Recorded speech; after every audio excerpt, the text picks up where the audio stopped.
ఒకరోజు ఉద్యానవనంలోకి విహారానికి వెళ్ళారు ముగ్గురు రాజకుమార్తెలు.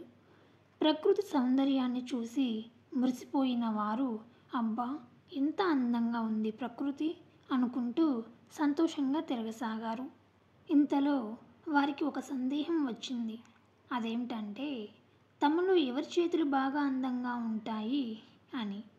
మిగతా ఇద్దరికంటే నా చేతులే బాగున్నాయి అని ఒక అమ్మాయి అంటే, మరో అమ్మాయి కూడా మీ ఇద్దరికంటే నా చేతులే బాగున్నాయని అంది.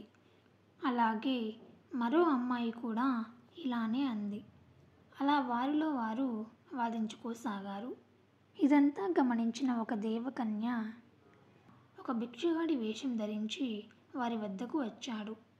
చింపిరి జుట్టు, మాసిన బట్టలతో అందవికారంగా ఉన్న ఆ దేవకన్యను చూసిన రాకుమార్తెలు అసహ్యించుకుంటూ పక్కకు వెళ్ళమని చీకొట్టారు. దానికి నొచ్చుకున్న ఆ భిక్షగాడు అలా నడుచుకుంటూ వెళ్ళిపోయాడు. ఎండ కారణంగా మాడిపోయిన ముఖంతో ఉన్న అతనికి దారిలో గుడిసె ఇంట్లో ఉన్న ఒక పేదామె ఆశ్రయం ఇచ్చి అన్నం పెట్టింది.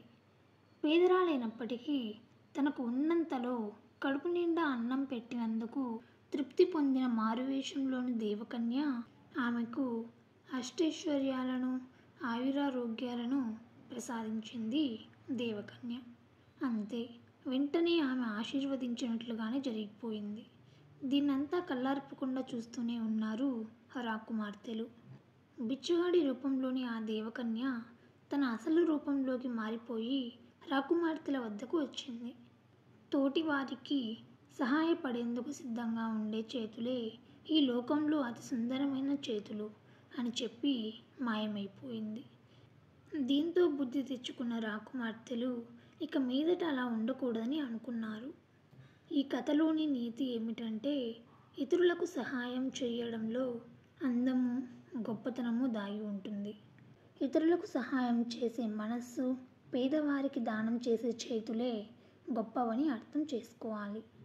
ఈ కథ మీకు నచ్చినట్లయితే ఇప్పుడే మన ఛానల్ని లైక్ చేయండి, షేర్ చేయండి, కామెంట్ చేయండి అండ్ సబ్స్క్రైబ్ చేయండి. మరొక సరికొత్త కథతో మీ ముందుంటాను.